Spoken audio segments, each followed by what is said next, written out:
ರಾಜ ವೀರಮಣಿ, ನಿನ್ನ ಭಕ್ತಿಯ ಸ್ತೋತ್ರಕ್ಕೆ ನಾನು ಪ್ರಸನ್ನನಾಗಿದ್ದೇನೆ. ಕಣ್ತೆರೆದು ನೋಡು.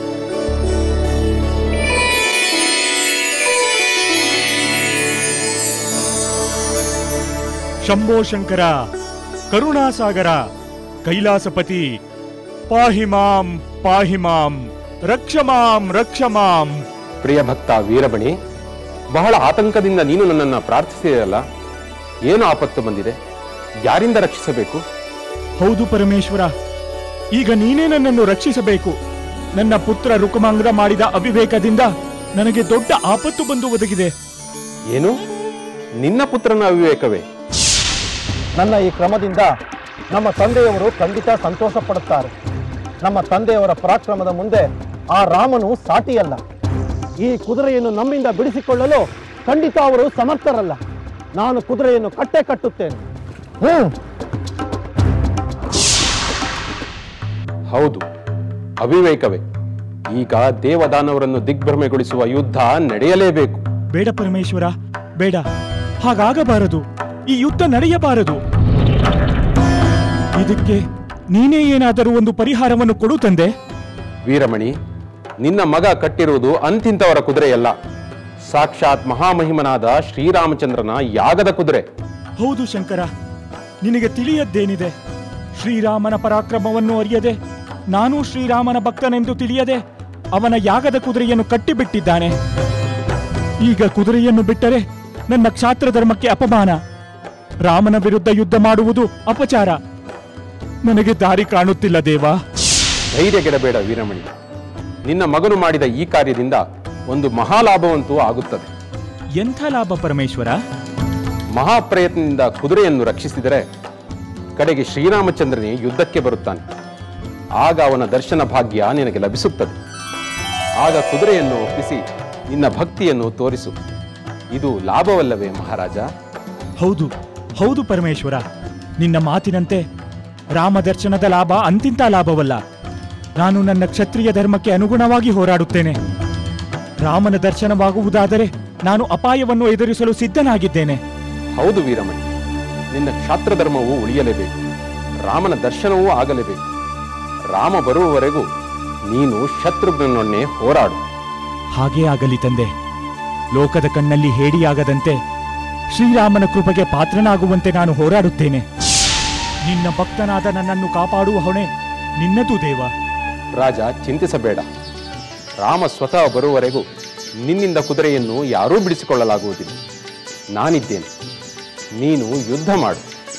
ನಿನ್ನ ಅಭಯ ಇರುವಾಗ ನಾನು ಹೆದರುವುದಿಲ್ಲ ಶಂಕರ. ಧೈರ್ಯದಿಂದ ಹೋರಾಡುತ್ತೇನೆ.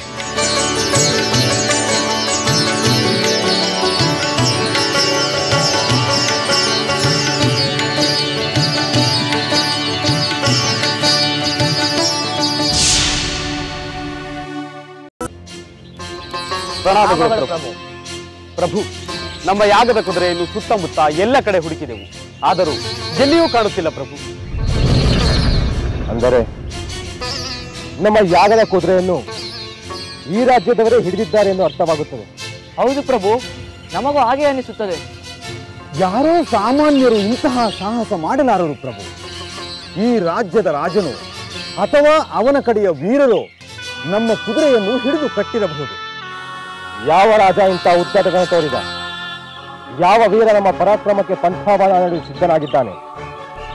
ಅದು ಯಾರೆಂದು ಪೂರ್ಣವಾಗಿ ತಿಳಿದಾಗಲೇ ಅವನು ವೀರನೋ ಅಥವಾ ಮೂರ್ಖನೋ ಎಂದು ತಿಳಿಯುತ್ತದೆ ಪ್ರಭು.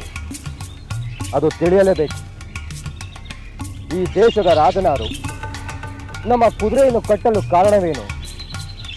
ಅವನ ಸೇನಾಬಲವೇನು? ಅದನ್ನೆಲ್ಲ ತಿಳಿಯಬೇಕು ಪ್ರಭು.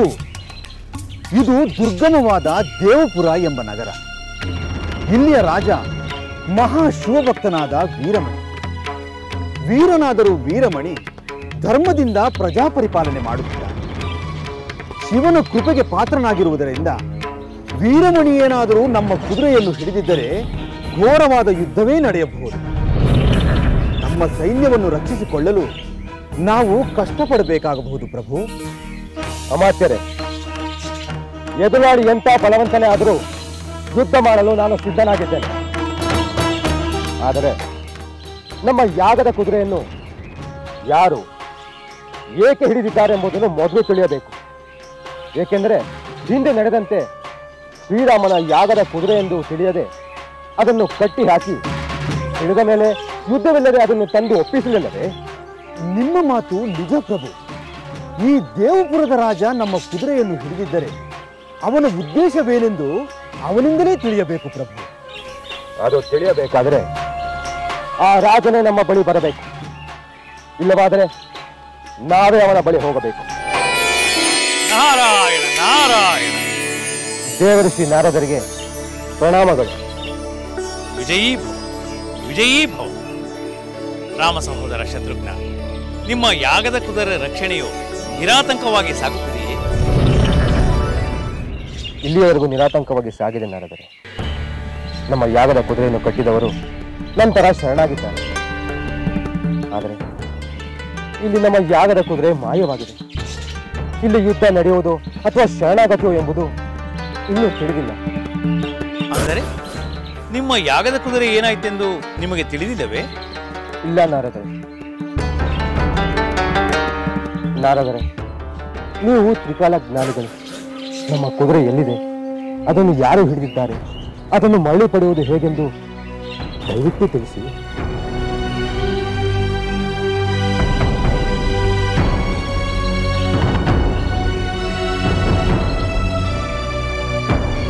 ಆತಂಕದ ವಿಷಯವೇನೂ ಇಲ್ಲ. ನಾವು ಬೇಟೆಯನ್ನು ಮುಗಿಸಿ ಹಿಂದಿರುಗಿ ರಾಜಧಾನಿಯತ್ತ ಬರುತ್ತಿರುವಾಗ ಒಂದು ಸುಂದರವಾದ ಕುದುರೆಯನ್ನು ಕಂಡು ಅದನ್ನು ಹಿಡಿದು ನಮ್ಮ ಅಶ್ವಶಾಲೆಯಲ್ಲಿ ಕಟ್ಟಿ ಬಂದಿದ್ದೇವೆ. ಸುಂದರವಾದ ಕುದುರೆಯೇ? ಅದು ಎಲ್ಲಿಂದ ಬಂತು? ಅದು ಸಾಮಾನ್ಯವಾದ ಕುದುರೆ ಅಲ್ಲ ಮಹಾಪ್ರಭು, ಅಶ್ವಮೇಧ ಯಾಗದ ಕುದುರೆ. ತಿಳಿಯಿತು. ನಿಮ್ಮ ಯಾಗದ ಕುದುರೆ ಎಲ್ಲಿದೆ ಎಂದು ನನಗೆ ತಿಳಿಯಿತು ಶತ್ರುಘ್ನ. ಅದು ಎಲ್ಲಿದೆ ಎಂದು ಹೇಳಿ ಮುನೀಂದ್ರ. ಈ ದೇವಪುರದ ರಾಜ ವೀರಮಣಿಯ ಪುತ್ರ ರೂಕ್ಮಾಂಗದ ನಿಮ್ಮ ಯಾಗದ ಕುದುರೆಯನ್ನು ಕಟ್ಟಿ ಹಾಕಿದ್ದ.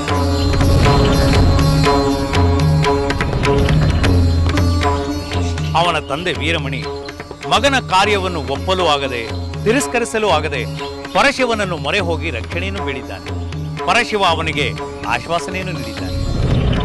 ಇದೇನು ಮುನೀಂದ್ರ, ನಮ್ಮ ಯಾಗದ ಕುದುರೆಯನ್ನು ಕಟ್ಟಿದ ವೀರಮಣಿಗೆ ಆ ಪರಮೇಶ್ವರ ರಕ್ಷಣೆ ನೀಡುತ್ತಾನೆ. ಆ ಪರಮೇಶ್ವರನಿಗೆ ಶ್ರೀರಾಮನ ಮೇಲೆ ಅಪಾರವಾದ ಪ್ರೇಮವಿದೆ ಎಂದರೆ? ಹೌದು ಶತ್ರುಘ್ನ, ರಾಮನಿಗೆ ಶಿವನ ಮೇಲೆ ಅಪಾರ ಪ್ರೇಮವಿದೆ. ಶಿವನಿಗೂ ರಾಮನ ಮೇಲೆ ಅಪಾರವಾದ ಪ್ರೇಮವಿದೆ.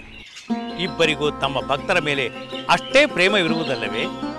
ಭಕ್ತ ಪರಾಧೀನನಾದ ಪರಮೇಶ್ವರ ತನ್ನ ಭಕ್ತನ ರಕ್ಷಣೆಗೆ ಧಾವಿಸುವುದು ಸಹಜವಲ್ಲವೇ? ಅಂದರೆ ಮುನೀಂದ್ರ, ನಾವು ನಮ್ಮ ಯಾಗದ ಕುದುರೆಯನ್ನು ಮರಳಿ ಪಡೆಯಲು ಶಿವಭಕ್ತನಾದ ವೀರಮಣಿಯೊಂದಿಗೆ ಹೋರಾಡಲು ಅನಿವಾರ್ಯವೆನ್ನುತ್ತೀರಾ? ಅನ್ಯ ಮಾರ್ಗವೇ ಇಲ್ಲ ಶತ್ರುಘ್ನ. ವೀರನಾದ ವೀರಮಣಿ ಯುದ್ಧದಲ್ಲಿ ಸೋಲದೆ ನಿಮ್ಮ ಕುದುರೆಯನ್ನು ಖಂಡಿತ ಒಪ್ಪಿಸುವುದಿಲ್ಲ. ಯುದ್ಧ ನಡೆಯಲೇಬೇಕು. ನಾವು ಯುದ್ಧಕ್ಕೆ ಸಿದ್ಧರಾಗಿದ್ದೇವೆ ಮುನೀಂದ್ರ. ನಡೆಯಲಿ, ನಡೆಯಲೇಬೇಕಾದ್ದನ್ನು ಯಾರಿಂದಲೂ ತಪ್ಪಿಸಲು ಸಾಧ್ಯವಿಲ್ಲ. ಚಿಂತಿಸಬೇಡ. ಬಹು ಪ್ರಯತ್ನದಿಂದ, ಬಹಳ ಕಷ್ಟದಿಂದ ನಿನಗೆ ಖಂಡಿತ ಜಯ ಲಭಿಸುತ್ತದೆ. ರಾಮನನ್ನು ಜಯಿಸುವವರು ಲೋಕದಲ್ಲಿ ಯಾರಿದ್ದಾರೆ? ನಾನೂ ಗಗನದಲ್ಲಿ ನಿಂತು ನಿಮ್ಮ ಯುದ್ಧವನ್ನು ನೋಡುತ್ತೇನೆ. ನಾನು ಬರುತ್ತೇನೆ.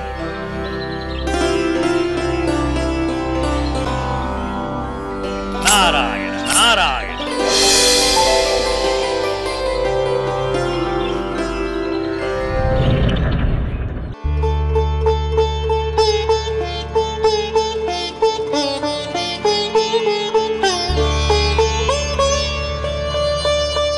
ಪ್ರಭುಗಳಿಗೆ ಪ್ರಣಾಮಗಳು. ಬನ್ನಿ ಅಮಾತ್ಯರೇ, ಏನಾದರೂ ವಿಶೇಷವಿದೆಯೇ? ತಮ್ಮೆದುರು ರಾಮಾಯಣವನ್ನು ಹಾಡಲು ಆ ಬಾಲಕರು ಬಂದಿದ್ದಾರೆ. ಹೌದೇನೋ? ಅವರೆಲ್ಲಿದ್ದಾರೆ? ಅವರನ್ನು ಕೂಡಲೇ ಕರೆತನ್ನಿ ಅಮಾತ್ಯರೇ. ಖಂಡಿತ.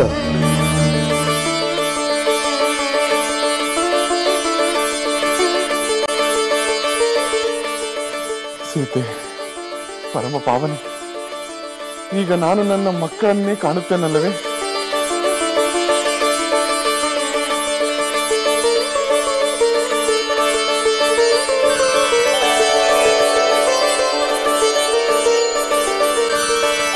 ಶ್ರೀರಾಮಚಂದ್ರ ಪ್ರಭುವಿಗೆ ಪ್ರಣಾಮಗಳು.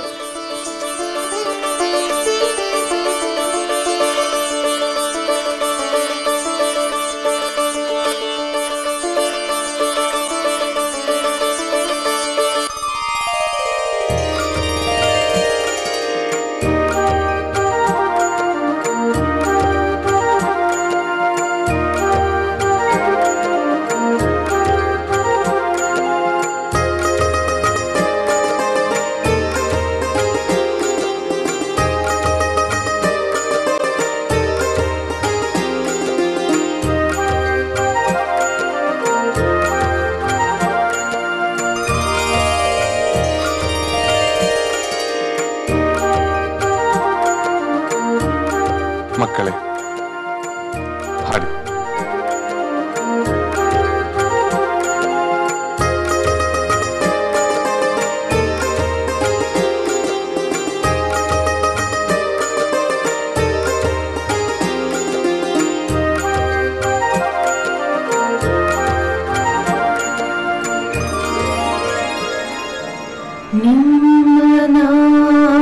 ಸ್ಮರಣೆ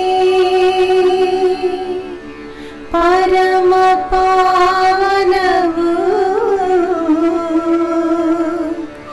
ನಿಮ್ಮ ಮಹಿಮೆಯ ಗಾನ ಪರಮ ಮಂಗಳವು, ನಿಮ್ಮ ದರ್ಶನವೇ ಧನ್ಯವಾದೆವು ನಾವು, ನಿಮ್ಮ ಅನುಗ್ರಹದೇ ಮಾನ್ಯರಾಗುವೆವು, ನಿಮ್ಮ ನಾಮ ಸ್ಮರಣೆ ಪರಮ ಪಾವನವು, ನಿಮ್ಮ ಮಹಿಮೆಯ ಗಾನ ಪರಮ ಮಂಗಳವು.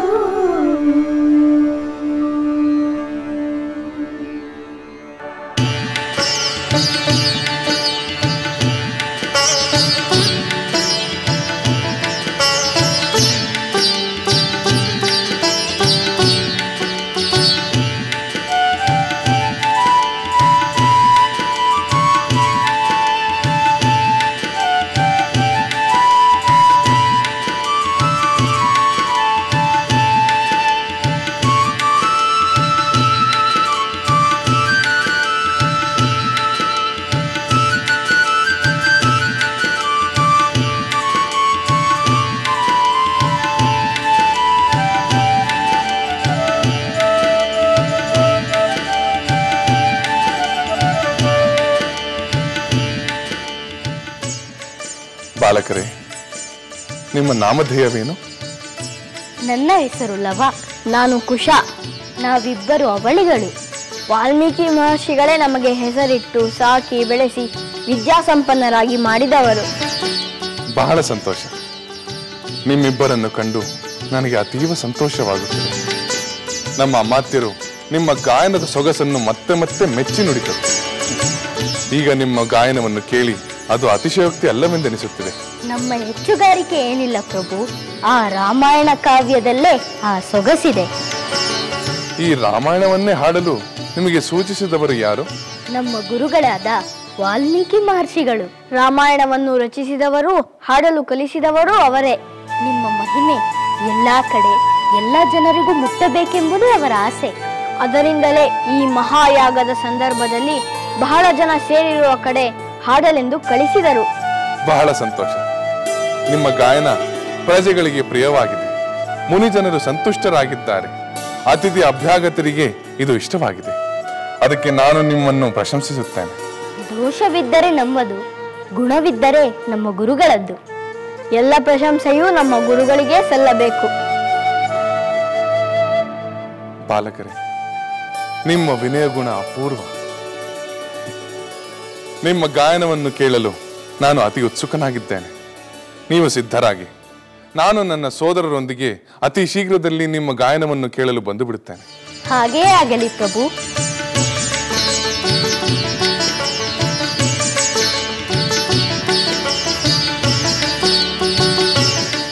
ಮಕ್ಕಳೇ, ಬನ್ನಿ.